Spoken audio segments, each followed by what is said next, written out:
Avec Bernard, c'est très spécial. Bernard nous donne de l'information. L'information n'est qu'une parcelle de la connaissance. Et la connaissance n'est qu'une parcelle du savoir. Au bout de la ligne, l'information qu'on va voir ce soir, c'est très très peu pesant dans la conscience qu'on a lorsqu'on est dans le savoir. Ce que vous allez apprendre sur Agartha et Shambhala, qui se trouve effectivement à être l'intelligence animatrice des êtres vivants, donc des êtres humains, sur la planète Terre, qui conserve dans son centre le gouvernement mondial de la planète, qui n'a rien à voir avec Carter ou les autres.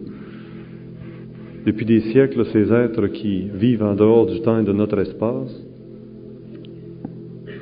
agissent, contrôlent, supervisent, écrivent le scénario, puisque les textes qu'on retrouve en Orient et même chez les Arabes disent « si c'est écrit, ça doit arriver ». Parce que le scénario est là et les acteurs, c'est nous autres. Alors, dans quelques instants, on va aborder un sujet très grave, très lourd. Alors, j'espère que vous avez déjà une petite préparation parce qu'on va tout le temps au fait le plus vite possible. Alors, on accueille immédiatement, je ne sais pas où il est, Bernard de Montréal.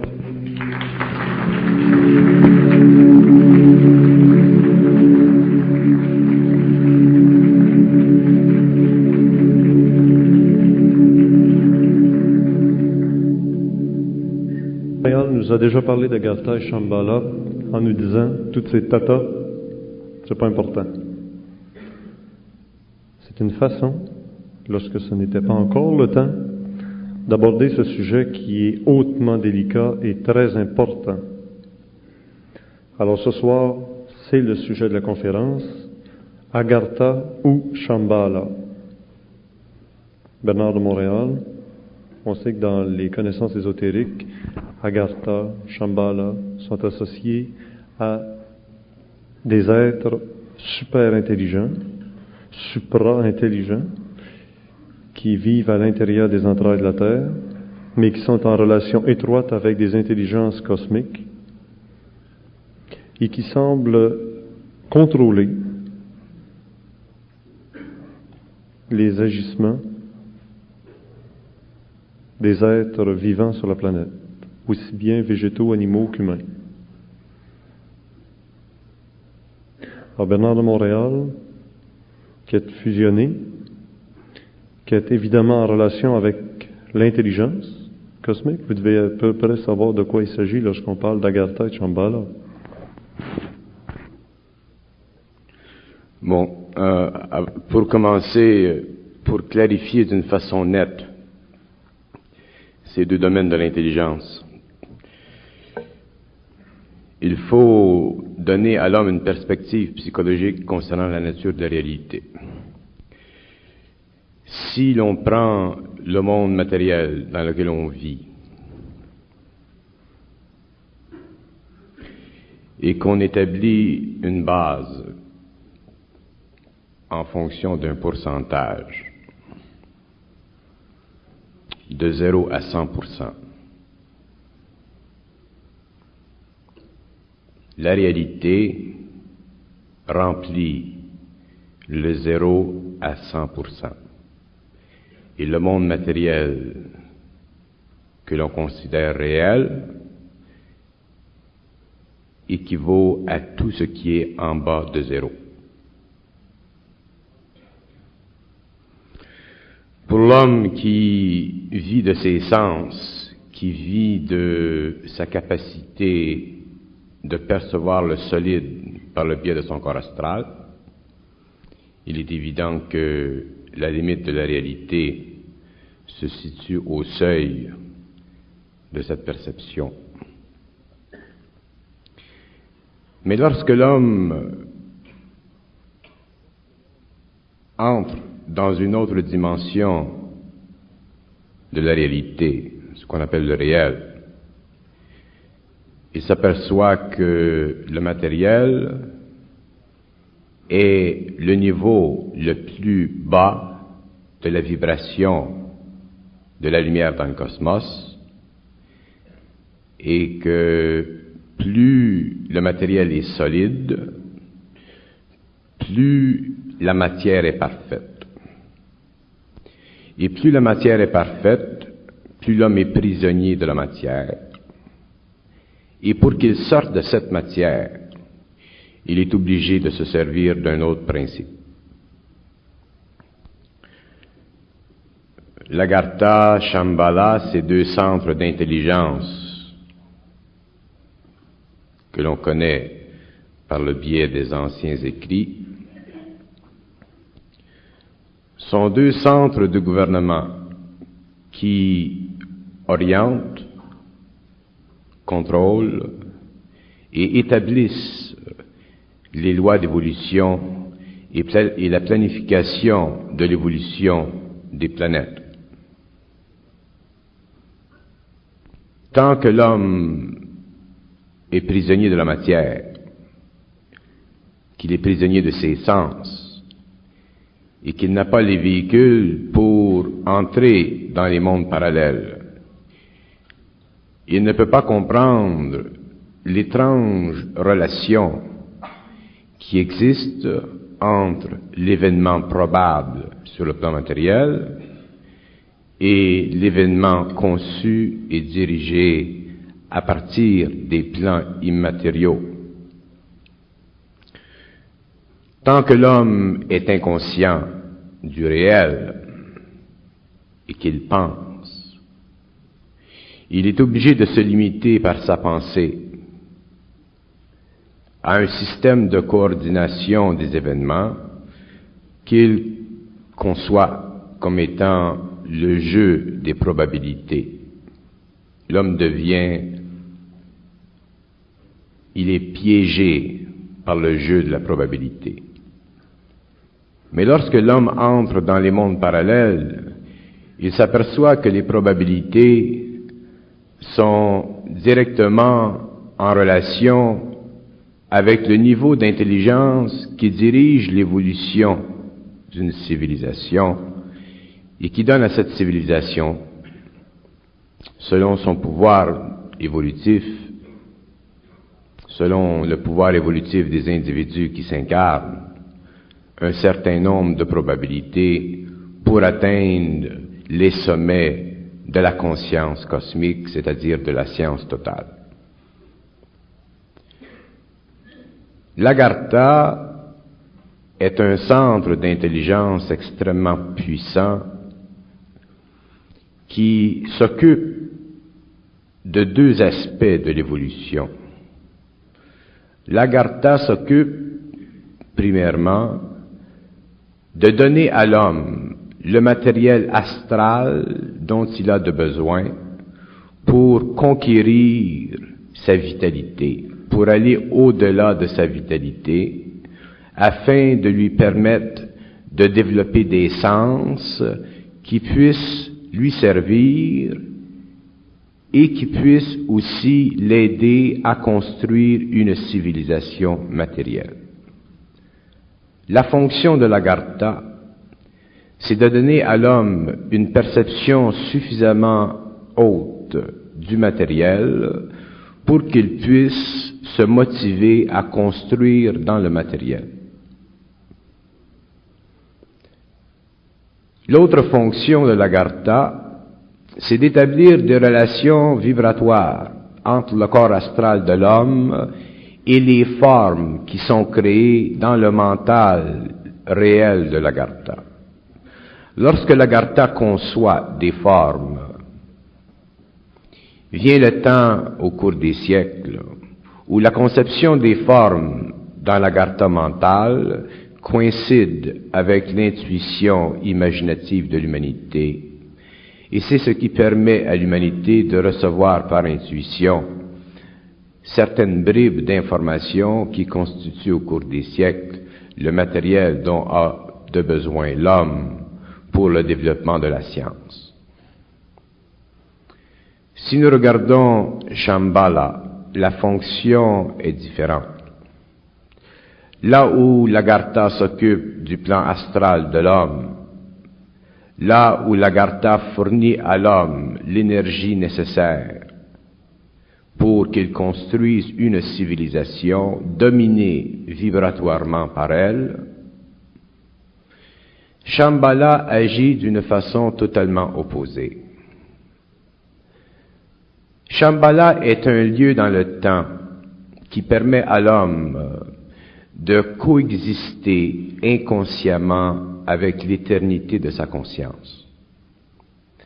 Mais l'homme est très inconscient et l'homme n'a pas de pouvoir. C'est-à-dire que l'homme n'a pas la capacité de se libérer de son matériel et de se servir du véhicule de ce qu'il appelle l'esprit pour entrer en contact avec ce plan d'énergie. De sorte que l'homme est incapable de réaliser la différence entre son intelligence réelle et son intelligence irréelle, c'est-à-dire l'intelligence qu'il doit subir dans la vie. Et le but de Shambhala, c'est d'élever la vibration de l'intelligence de l'homme, afin qu'un jour l'intelligence de l'homme, ce que vous appelez l'intelligence rationnelle, l'intelligence subjective, la faculté de penser, afin d'élever cette vibration pour que l'homme puisse détruire les formes qui ont été créées par l'Agartha, afin que l'homme puisse un jour être dans l'intelligence réelle. Il y a une polarité entre l'Agartha et Shambhala. Bien que l'Agartha et Shambhala soient deux aspects d'un même réel multidimensionnel qui affecte l'évolution de notre système solaire, il y a dans le rapport exact de l'homme avec l'Agartha et de l'homme avec Shambhala des forces qui sont en puissance et des forces qui sont en opposition. L'Agartha représente sur le plan cosmique le mal cosmique et Shambhala représente sur le plan cosmique les forces de la lumière. Mais le mal cosmique, ce n'est pas le même mal que l'on apprend à la petite école. Le mal cosmique est une condition de l'involution qui est nécessaire à l'homme afin qu'il puisse développer les corps dont il a besoin pour éventuellement arriver à un stage d'évolution suffisamment avancé pour qu'il puisse détruire ses corps et entrer dans le flux éternel de la lumière. Lorsque l'on parle du flux éternel de la lumière, nous parlons de cette dimension de l'énergie qui est totalement indépendante de l'espace et qui se sert du temps pour voyager dans le temps de l'espace. Mais pour que l'homme entre en contact avec Shambhala, il doit renier son humanité. Il doit passer du stage de l'homme au stage du surhomme. Et le stage du surhomme, c'est ce stage où l'homme n'est plus influencé par les planètes dont se servent l'Agartha pour contaminer l'esprit de l'homme, mais ce stage où l'homme peut conquérir par lui-même toute l'énergie qui entre en lui sans jamais être influencé par le système solaire. Mais pour que l'homme entre en contact avec Shambhala, il faut qu'il soit de la même intelligence que Shambhala. Et pour être de l'intelligence de Shambhala, il ne faut pas pouvoir penser. Parce que penser, ça fait partie de l'involution de l'humanité, ça fait partie de l'involution nécessaire de l'humanité. Mais l'homme est arrivé à un stage aujourd'hui où il doit subir une mutation dans son mental. C'est-à-dire qu'il doit subir une mutation qui sera suffisamment puissante pour détruire en lui les formes créées par l'Agartha, afin de le libérer de l'astral, qui est le domaine psychologique, mental, lumineux de l'Agartha, pour éventuellement qu'il puisse, de ses propres ailes, entrer dans le monde pluraliste de la dimensionnalité parfaite de l'esprit cosmique solaire. Tant que l'homme vit dans la conception de l'humanité telle que la tradition lui a imposée pour son évolution progressive, l'homme est incapable de comprendre Shambhala. Tant que l'homme n'est pas capable de dépasser totalement l'illusion des formes qui ont été créées par l'Agartha pour la constitution de son privilège d'être humain et animal à la fois, l'homme ne peut pas transgresser les lois de la matière et se subtiliser à la matière afin de pénétrer dans les mondes lumineux de l'orbite solaire. Tant que l'homme n'est pas capable de substituer ce qu'il a été au cours de son évolution raciale, il est incapable de comprendre la dimensionnalité parfaite de la pluralité de l'esprit du mensonge cosmique, et à cause de ceci, il est incapable de pénétrer dans le temps à volonté. Il y a une différence essentielle entre l'Agartha et Shambhala pour l'homme qui sait. Il y a une différence essentielle entre ces deux mondes pour l'homme qui sait. Et quand je parle de l'homme qui sait, je ne parle pas de l'homme ésotérique ou occulte. Tant que l'homme est ésotérique et tant qu'il est occulte, il ne sait pas. Parce que lorsque l'homme sait, il n'y a plus d'ésotérisme, il n'y a plus d'occultisme, il n'y a plus de spiritualité. Il n'y a simplement que de la lumière. Et cette différence fondamentale entre ces deux mondes qui s'occupent de l'évolution de l'homme, il y a cette dimension de la réalité humaine que l'homme par lui-même, par son ego, de par sa subjectivité, de par ses émotions, de par sa pensée, de par son état planétaire, il ne peut dépasser. Pour que l'homme entre en contact avec Shambhala, il faut qu'à un certain moment de sa vie, il soit frappé de la vibration de Shambhala. Et s'il n'est pas frappé de la vibration de Shambhala, il demeurera impuissant parce que l'homme ne peut pas se connaître psychologiquement en se servant d'instruments psychologiques. Pour que l'homme se connaisse, il doit totalement souffrir la destruction des formes qui ont créé l'humanité présente et l'humanité ancienne. Pour que l'homme se sache, il doit être capable de substituer à volonté tous les aspects de tous les mots qui engendrent toutes les pensées possibles dans son esprit. Pour que l'homme puisse substituer l'irréel afin d'entrer dans le réel mental de Shambhala, il doit être capable de vivre une vie sur le plan matériel ou sur un autre plan, totalement en dehors de toute sécurité liée à la forme créée par l'Agartha pour la soumission de l'humanité pendant la période d'involution.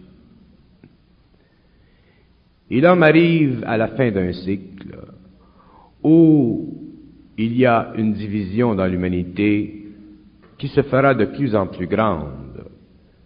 Une division qui fera de l'Agartha la puissance mondiale jusqu'à ce que le cycle se termine et que Shambhala soulève de la terre matérielle que l'on connaît un certain nombre d'êtres dans différents pays pour qu'il se crée sur la terre un nouveau cycle de gouvernement qui ne sera plus dans la loi planétaire du mensonge et de l'astralité, mais dans la loi cosmique de la lumière et de la science pure. Mais avant que ne se rupture le pouvoir de l'Agartha sur l'humanité, l'homme devra vivre des changements qui coïncident avec le combat qui se situe dans les mondes parallèles. Lorsque nous parlons de Shambhala, nous parlons d'une dimension de l'espace qui est totalement parfaite. une dimension de l'espace qui n'a rien à voir avec l'espace matériel de l'atome que nous connaissons, mais un espace qui est le résultat du mouvement de la lumière en dehors de l'esprit du temps, et qui permet à l'homme fusionné d'être en contact parfait avec la totalité de cette énergie, et qui lui permet d'engendrer à volonté les formes nouvelles pour la constitution d'une nouvelle civilisation et d'une science qui n'est pas assiégée par les liens qu'impose l'Agartha sur la science matérialiste de l'humanité. Shambhala, c'est une dimension, c'est un monde parallèle au monde de l'esprit de l'homme, et les hommes entreront dans Shambhala d'ici la fin d'une génération. Et ceux qui entreront dans Shambhala d'ici la fin de cette génération n'appartiendront plus à l'humanité parce qu'ils n'auront plus affaire avec l'humanité, mais ils aideront à l'évolution de l'humanité. En ce qui concerne l'Agartha, le cycle de revision de leur plan d'évolution se termine, et ce que l'Agartha avait dû faire pendant des siècles pour encourager l'homme et encourager son esprit à se suffire de la matière, afin que l'homme puisse devenir suffisamment dense, afin que son corps matériel ait la même densité que la matière matérielle, ce travail aura été fait. Mais dans le cycle nouveau, où Shambhala deviendra le siège mondial de la galaxie, comme il est le siège gouvernemental de la planète, l'homme n'aura plus de relation d'affinité avec la terre matérielle. Et n'ayant plus de relation et d'affinité avec la terre matérielle, l'homme sera considéré immortel par les hommes mortels et pourra, une fois pour toutes, depuis le commencement des temps où l'homme a été institué en tant qu'image programmée de la vision de l'Agartha sur la terre, l'homme aura le pouvoir d'être le maître de la nature et de contrôler les mouvements de l'évolution de la planète et les mouvements de l'évolution de sa propre énergie dans la forme parfaite de l'éternité du mental suprême de Shambhala. Shambhala, c'est ce que l'homme appelle ésotériquement le paradis terrestre. Shambhala, c'est une dimension pure, parfaite, non contaminée. Et c'est une dimension qui est totalement libre de tout ce qui est astral. Lorsque l'homme aura pénétré Shambhala, il sera maître de la nature et pour la première fois depuis son inception dans le monde matériel de la Terre, de ce globe, il aura le pouvoir mental égal, universel, de dialoguer avec ceux qui viennent d'ailleurs, ses frères de l'espace, et comprendre le langage parfait de ces êtres et d'instituer en relation avec ces êtres la première triénie de l'avancement de la science globale du monde éternel de la matière de l'atome. Et c'est à partir de ce moment-là que l'homme commencera à comprendre jusqu'à quel point il était ignorant et jusqu'à quel point son orgueil bloquait sa vision des choses parfaites de la lumière. Mais l'homme ne peut pas entrer dans la lumière sans qu'il soit totalement aveuglé. Et c'est pourquoi l'homme, afin de rentrer dans la lumière, doit être totalement abattu.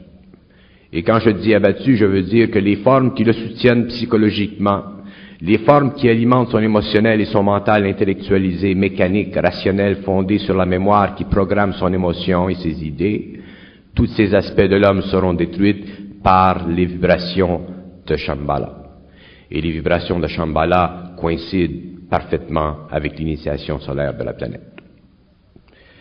Tant que l'homme n'aura pas compris la dimension parfaite de Shambhala, il sera sous l'emprise de l'Agartha.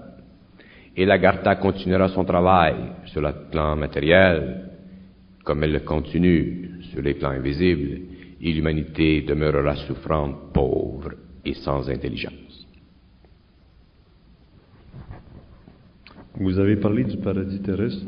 Il m'apparaît évident qu'il y a eu deux grandes déchéances dans l'histoire cosmique.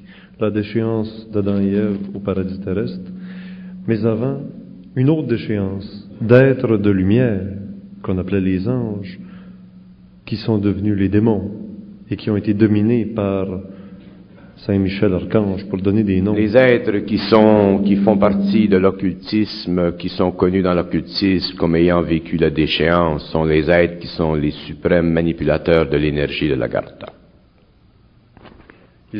Au départ, ils étaient des êtres de lumière. Ils étaient des êtres de lumière parce que tout vient de la lumière, mais lorsque la lumière sort de la lumière, elle entre dans les espaces absolus et crée des mondes nécessaires à son évolution. Mais ils ne deviennent pas pour cela des êtres de ténèbres. Les êtres de ténèbres, le concept spirituel, ésotérique, occulte des êtres de ténèbres veut dire ceci. Un être de ténèbres, c'est un être qui constitue pour la majorité du temps la fonction créative de ce temps jusqu'à ce que l'unité biologique pensante, évoluante, intelligente puisse sortir de ce temps-là. Les ténèbres existeront tant que l'homme ne sera pas retourné à la lumière. Et lorsque l'homme retourne à la lumière, le travail des ténèbres est terminé et l'homme entre dans un travail nouveau. Alors les ténèbres sont aussi importants dans l'évolution du cosmos que la lumière. Les êtres d'Agartha, pour réussir leur plan, utilisent-ils des contacts avec des êtres humains sur un plan matériel? Les êtres de l'Agartha sont trop sages pour utiliser des contacts avec les êtres humains sur le plan matériel. Ce qu'ils font, c'est qu'ils programment l'être humain à recevoir par le biais du mental ou par le biais du corps astral certaines impressions qui constituent dans son organisation psychologique une vision.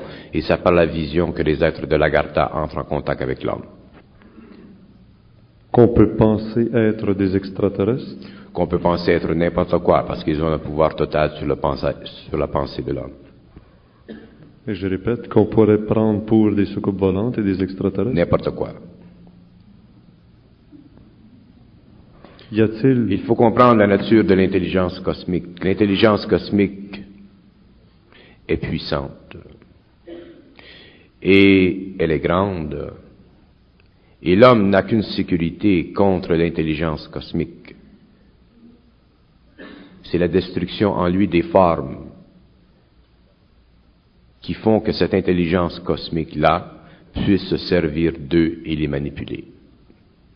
Lorsque l'homme est libre de la forme qui est créée par l'Agartha, il est libre, et étant libre, il peut se servir de l'énergie cosmique dans le mental et détruire toutes les formes qui ne conviennent pas à la vibration de l'énergie. Et c'est pourquoi on dit que l'homme qui est cosmique vit d'énergie, il ne vit plus de forme. Peut-il y avoir des êtres qui entrent en relation avec des êtres de la lumière de Shambhala? Il y a des êtres qui sont en relation par le biais du mental supérieur avec Shambhala. Effectivement, comme il y a des êtres sur le plan matériel qui sont en relation avec l'Agartha. Peuvent-ils lui apparaître aussi comme étant des extraterrestres en soucoupe volante brillante? Lorsque les hommes entreront en contact avec les extraterrestres,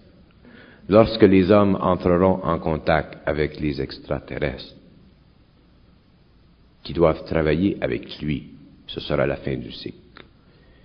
Et tous les extraterrestres qui entrent en contact avec l'homme avant la fin du cycle ne font pas partie des activités de Shambhala. Ils font partie des activités de l'Agartha.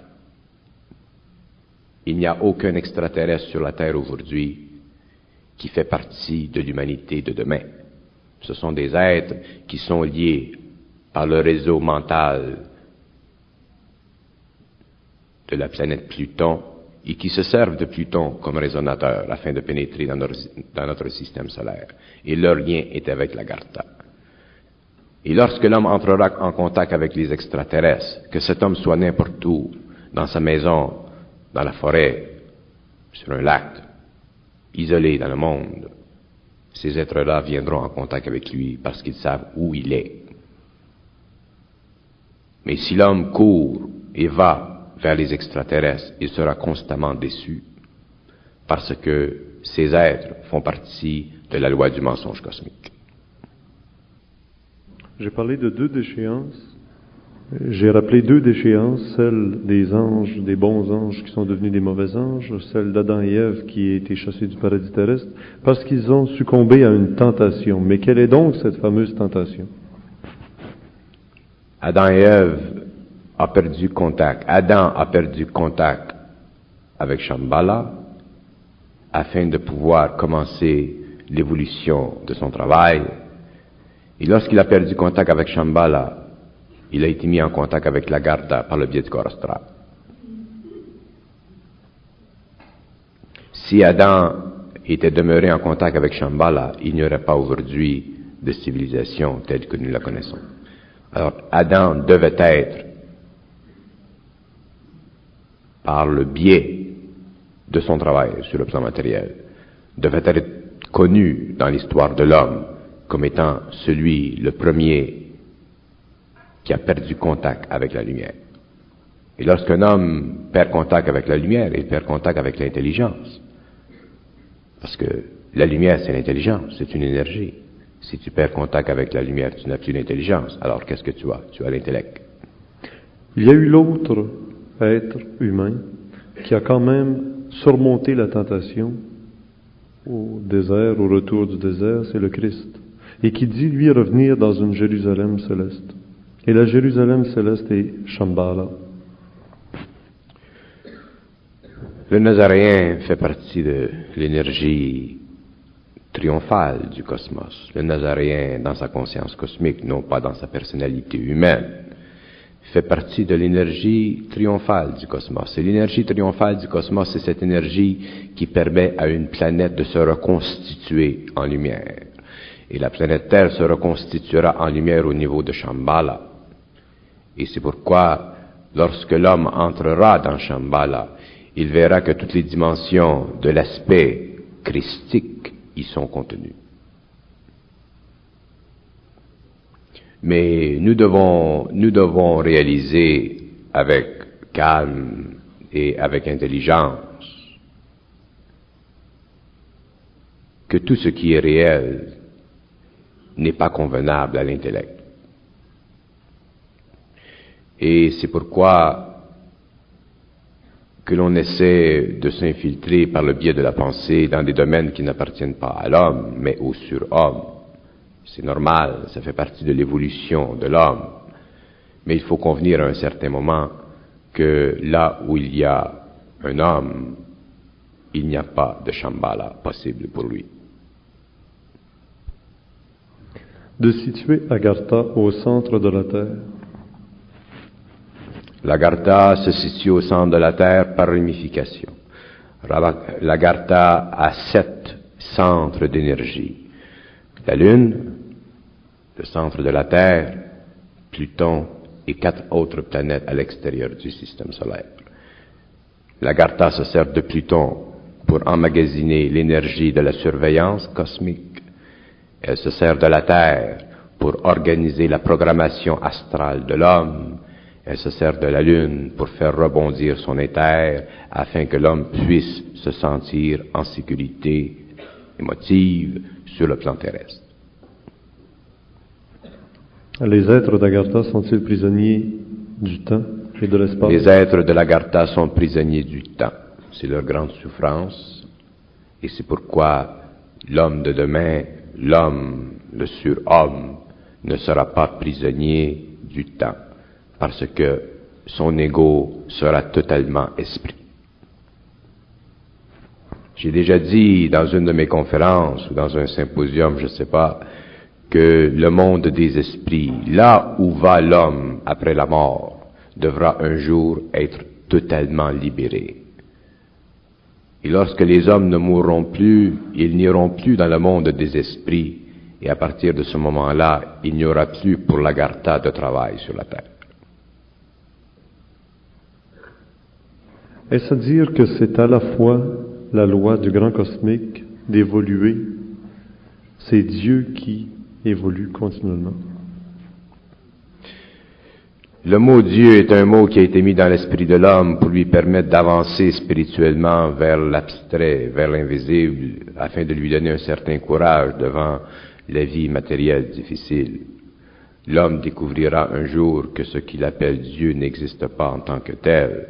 Le mot Dieu, c'est un mot qui invoque dans l'homme une émotion pour le supporter psychologiquement. Le concept de Dieu fait partie de la politique cosmique de la planète Terre. Un homme qui est conscient n'a pas besoin du concept de Dieu parce qu'il ne pense pas. Si on ne pense pas, on ne pense à rien. Si on ne pense à rien, on ne souffre de rien. On n'a besoin de rien. C'est ça qui est difficile à l'homme de comprendre. Et d'autres rajouteront, et s'il ne pense pas, il n'est pas, puisque l'autre disait, je pense donc je suis. C'est ça, ça fait partie de l'erreur de l'homme. Lorsque l'homme ne pense pas, il n'est rien. Et lorsqu'il est rien, il est tout.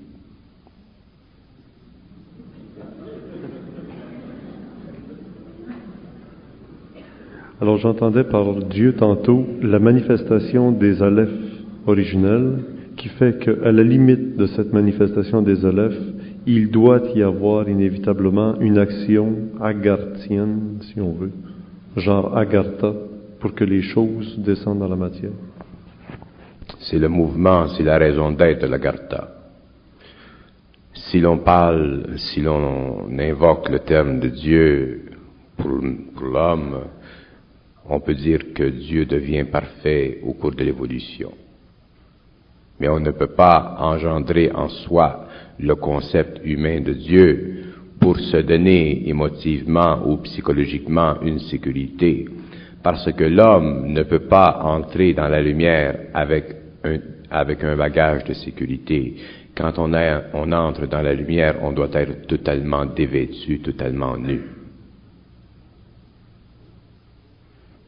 Alors comment concevoir un être comme Bernard qui nous parle du plan mental, des grandes consciences cosmiques, et de ne pas se méfier à savoir, n'est-il pas le produit d'Agartha, puisqu'il est une forme?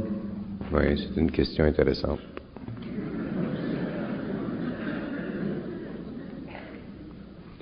Je sympathise avec la question. D'ailleurs, je sympathise avec tous les gens qui me rencontrent. Parce que je réalise très bien que l'homme n'est pas outillé pour voir à travers le mensonge. Et que l'intelligence est un outil à deux tranchants. C'est pour ça que je dis et que je crie à tous les toits et à tous les vents depuis quelques années, ne croyez pas. Écoutez, entendez, mais ne croyez pas. Et lorsque les gens seront dans leur propre intelligence intuitive, ils pourront sentir de plus en plus. Mais si l'homme croit, il est foutu. On ne peut pas se permettre de croire un homme qui est en relation vibratoire avec l'intelligence. Parce que tous les hommes ont en eux ce pouvoir. Et lorsque l'homme a en lui le pouvoir de l'intelligence qui grandit, à ce moment-là, il peut voir cet homme, mais par lui-même. Ne jamais être sous la domination d'une personnalité, quelque intelligente qu'elle soit ou qu'elle apparaisse. Ce qu'on appelle le phénomène de l'illumination. Le phénomène de l'illumination, c'est un phénomène spirituel qui fait partie de l'évolution, qui fait partie des liens entre l'homme mystique et l'Agartha. Je croyais que c'était frappé par la lumière. L'illumination de l'astral supérieur est aussi lumineux que l'homme peut s'imaginer l'être. Alors, l'illumination de Saint Paul sur le chemin de Damas? L'illumination de Saint Paul sur le chemin de Damas est un concept spirituel de l'Église pour indiquer l'évolution spirituelle de Saint Paul. Ça, c'est une chose. Mais l'illumination de Saint Paul n'est pas ce que les gens appellent l'illumination de Saint Paul. Lorsque Saint Paul est venu en contact avec la lumière, il est venu en contact avec la lumière. Venir en contact avec la lumière et être illuminé, ce sont deux choses différentes.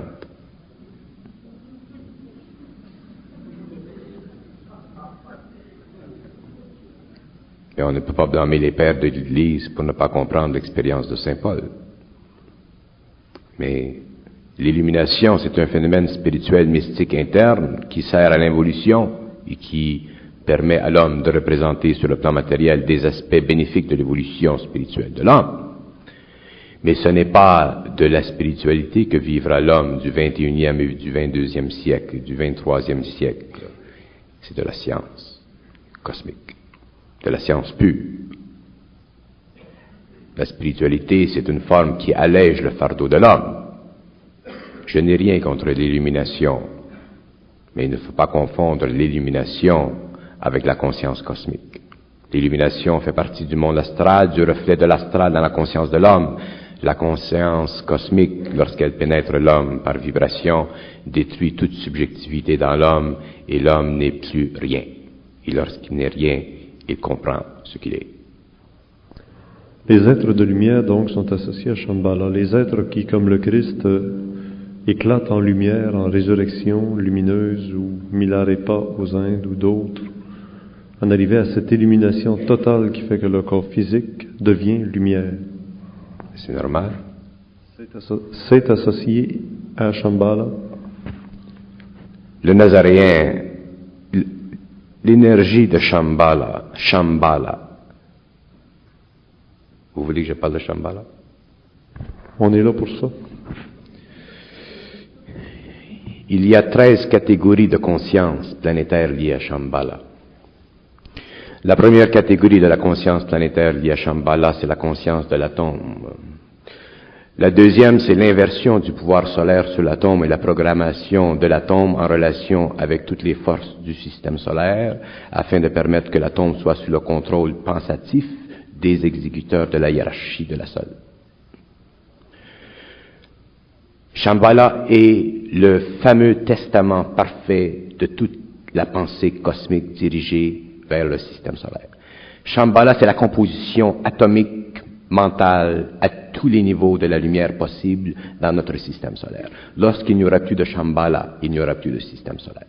Shambhala, c'est le cadran cosmique de l'évolution possible du système solaire.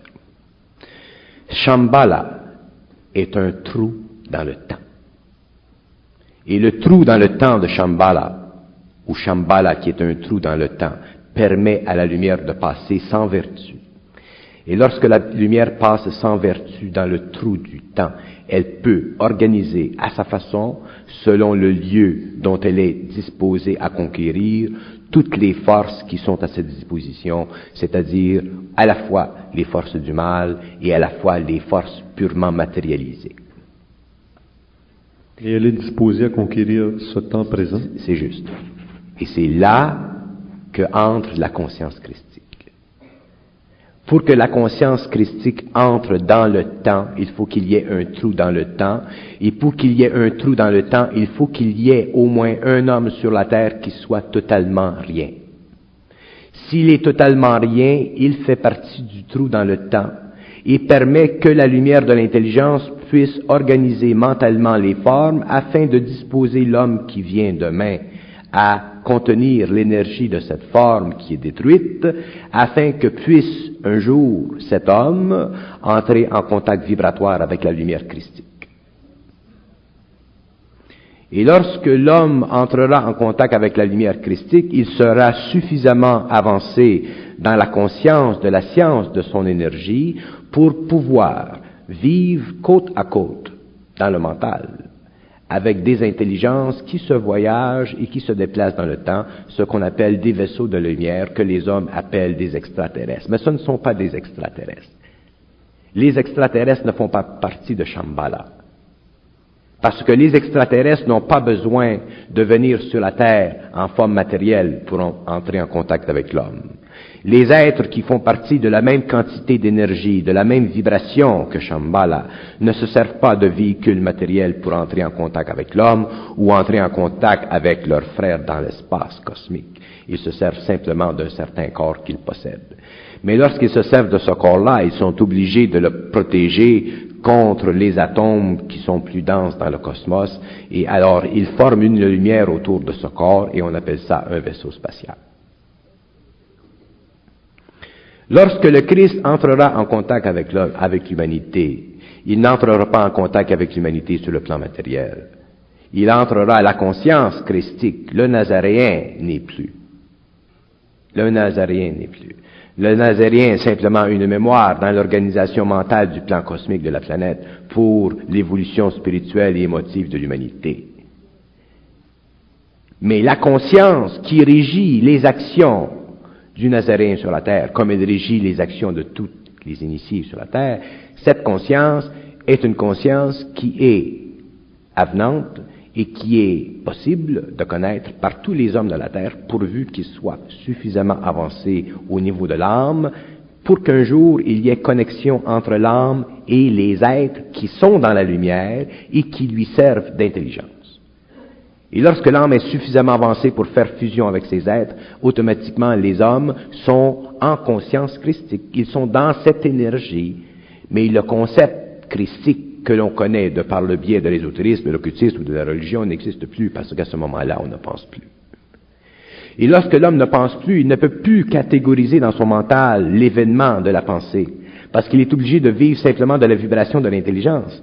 Et lorsque l'on vit de la vibration de l'intelligence, on n'a plus besoin de penser pour savoir, parce qu'on n'est plus autorisé soi-même à convenir avec la nature de la science que l'on possède.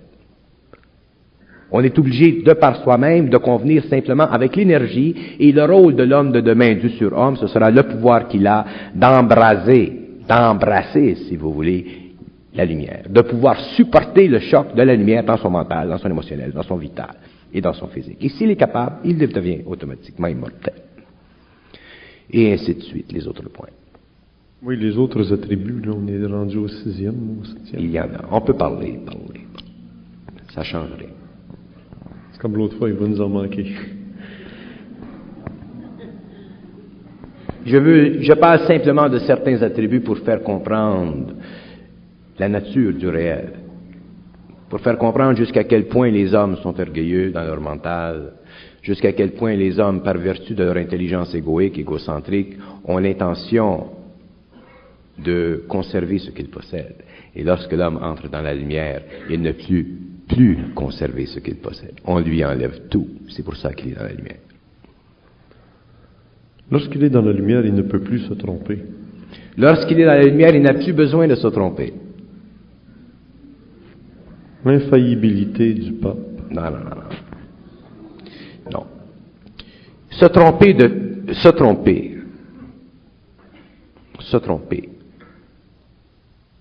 c'est une illusion. Les erreurs n'existent pas. On pense qu'on fait des erreurs, on pense qu'on s'est trompé, mais on ne réalise pas qu'on devait se tromper pour créer des chocs, quelque chose. On ne se trompe pas. Mais on ne comprend pas la dimensionnalité de ce que l'on dit et automatiquement on pense qu'on se trompe parce que l'on pense. Mais lorsque l'on ne pense pas, on ne se trompe jamais.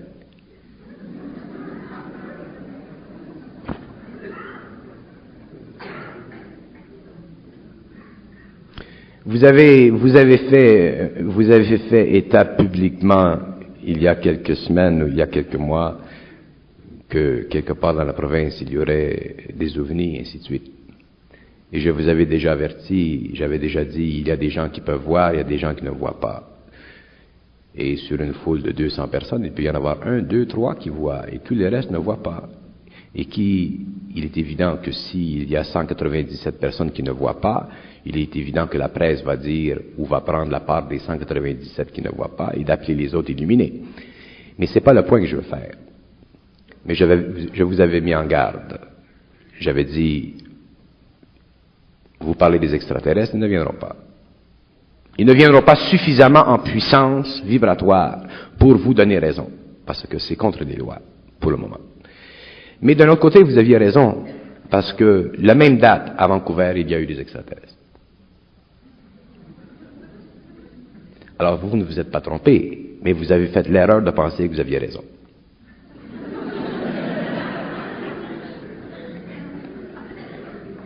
Vous comprenez ce que je veux dire? Parce que aussitôt qu'il vient quelque chose à votre esprit, ce que vient à votre esprit pour une raison. Mais on est toujours un peu en arrière de la raison qui vient à notre esprit. Et c'est là la différence entre l'homme inconscient et l'homme conscient. L'homme qui est conscient comprend instantanément pourquoi il dit telle chose. Il comprend tous les aspects de ce qu'il dit. Alors pour lui, il n'y a jamais d'erreur. Et pour le 17 octobre? Pardon? Pour le 17 octobre qui s'en vient, 1981. Ça, c'est vos affaires. parce que pour un homme qui est dans la conscience, ça devrait être facile de nous expliquer qu'est-ce qui s'en vient. L'homme qui est dans la conscience n'est pas intéressé à supporter émotivement et intellectuellement l'homme qui ne l'est pas.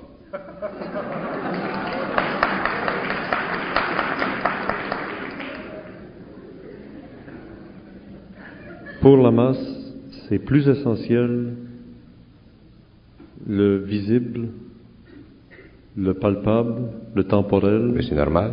le matériel, Oui. puisqu'on vit avec un corps physique pendant juste. 20 ans, 50 ans, 70 ans. C'est pour ça que l'occultisme existe. Si l'homme pouvait voir dans l'invisible, il n'y aurait pas d'occultisme, il n'y aurait pas d'invisible, ça n'existerait pas l'invisible. Alors, il ne faut pas blâmer les masses, il faut les aider à comprendre les subtilités de la loi de la conscience cosmique. Et comment faire comprendre ces choses-là à des gens qui souffrent d'un cancer ou qui souffrent d'une infirmité à vie? Les gens, mon cher Richard, qui souffrent de cancer ou qui souffrent d'infirmité, les gens qui souffrent dans leur corps matériel et qui ne peuvent pas sortir de cet empoisonnement, vivent cette expérience pour des raisons karmiques. Il y a des gens qui souffrent et ce karma doit être vécu. Et il y a seulement une chose qui détruit le karma à l'intérieur d'une vie, et c'est la conscientisation de l'homme. Lorsque l'homme entre dans son intelligence réelle, automatiquement il brûle, il détruit le karma. Et l'humanité doit un jour être totalement libérée du karma, parce que le karma, ce n'est pas une loi cosmique, c'est une loi planétaire. Et un jour, l'homme doit se libérer du karma, parce que l'homme ne peut pas entrer dans la lumière avec du karma. L'homme doit détruire le karma. Mais pour détruire le karma, il faut qu'il y ait en lui une intelligence réelle et une volonté réelle. Il y a toujours bien des extraterrestres qui guérissent des humains de cancer, de sclérose en plaques, de d'autres sortes de maladies ou de brûlures physiques. Il y a des extraterrestres qui aident les hommes, qui les guérissent. Il y a des extraterrestres aussi qui brûlent les hommes. Ça fait partie de leur pouvoir naturel. Les extraterrestres ont le pouvoir sur la matière. Alors maintenant, on va entrer dans l'épilogue de la conférence de ce soir de Bernard. L'épilogue, ce serait le suivant. Il s'appelle Kadhafi. On s'appelle les Américains, la bombe au neutron. On voit la Pologne qui se prépare à vouloir se libérer, alors que juste à côté, la botte est là pour l'écraser. L'épilogue de ce soir serait celui-ci. Shambhala ou Agartha? Shambhala. L'homme, d'ailleurs, c'est inutile de le cacher parce que il y a très peu d'hommes sur la terre qui entreront dans Shambhala. Il y a très peu d'hommes sur la terre, sur la quantité d'hommes qui peuplent ce globe, qui entreront dans la lumière. La majorité de l'humanité doit mourir par le processus normal de la mort. Et je ne compte pas les événements mondiaux qui peuvent se créer d'ici à 1 ou 2 générations d'hommes. Mais je parle normalement, l'homme doit mourir parce que l'homme ne peut pas conquérir sa destinée. L'homme ne peut pas conquérir la vibration qui le lie à la matière. L'homme ne peut pas se créer un autre corps. L'homme ne peut pas entrer dans son intelligence réelle, dans sa volonté réelle, pour connaître l'amour réel. Automatiquement, il doit mourir, parce que la mort, c'est le produit de l'ignorance. Alors, ce qui se passera jusqu'à la fin du cycle, ça fait partie de tout l'enjeu des forces cosmiques sur la Terre, et l'homme doit le vivre, mais l'humanité de demain ne pourra plus réincarner. Ceux qui mourront, d'ici la fin du cycle, ne pourront pas se réincarner avec autant de facilité sur le globe terrestre qu'ils avaient avant. Ils seront obligés de continuer leur évolution sur d'autres globes pour ne pas retarder l'évolution de la planète. Il faut considérer que l'homme est un être extrêmement prêt et extrêmement retardé. Il est les deux. L'homme est prêt. Mais très peu sont prêts. Et Agartha et Shambhala ne peuvent-ils pas intervenir? Non, ils ne peuvent pas intervenir parce que Vous ne pouvez pas demander au président d'une compagnie d'abréger les lois. C'est lui qui établit les lois. C'est l'Agartha qui établit les lois de l'involution, c'est Shambhala qui établit les lois de l'évolution.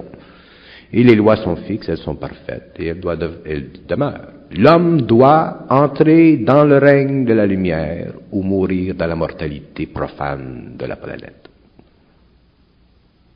Le reste, c'est de la sentimentalité, c'est du désir spirituel. Il n'y a donc pas de combat entre Shambhala et Agartha. Ce n'est pas qu'il y a un combat entre Shambhala et Agartha, c'est que ces deux dimensions ont des activités qui leur sont propres. Le combat, il est vécu dans l'homme, au niveau du mal planétaire. Je vous donne un exemple. Si nous prenons le pouvoir de l'argent dans le monde aujourd'hui, l'argent est contrôlé vibratoirement dans l'invisible par Pluton. Et un jour, le pouvoir de l'argent dans le monde, et quand je parle du pouvoir de l'argent dans le monde, je dis jusqu'au niveau des multinationales, des gouvernements, tout ce qui régit, tout ce qui est vibratoirement rattaché à l'argent devra être transféré à un autre camp. De sorte que le pouvoir de l'argent dans le monde, un jour, ne sera plus dans les mains des forces de l'Agartha, mais sera dans les mains des forces de Shambhala. Et lorsque l'argent sera contrôlé par Shambhala, il n'y aura plus d'argent dans le monde. Il y aura des formes plus harmonieuses d'échange entre les hommes. Pour que Agartha travaille, on accepte des êtres associés à Shambhala. Mais pour que Shambhala travaille, on élimine tous les êtres d'Agartha. Parce que l'Agartha fait partie de l'involution, l'Agartha fait partie des activités cosmiques de la planète qui tirent à leur fin. Tandis que Shambhala commence son activité avec l'homme. Et tout en la commençant, Shambhala, lorsque la lumière entre dans son cycle, les ténèbres doivent cesser. C'est un autre cycle. Qui, dans le cosmos, dicte la loi? La lumière. Regardez la nuit. Quand le soleil vient, les ténèbres se repoussent. Lorsque le soleil se retire, les ténèbres entrent. Les ténèbres sont l'absence de lumière. Vous comprenez? Je sais que dans la grande lumière... C'est la même chose avec la Shambhala. Lorsque Shambhala entre en action, l'Agartha doit se retirer. Il n'y a pas de choix. Je sais que les grandes choses se créent dans le Saint des Saints, dans l'obscurité, dans les ténèbres. Et que la lumière, lorsqu'elle se manifeste, nous empêche de bien voir parce qu'elle nous éblouit. Et la lumière est à la fois associée à la chaleur et au feu, qui détruit, qui consume totalement et empêche complètement l'être d'être personnalisé pour se l'approprier, le consumer.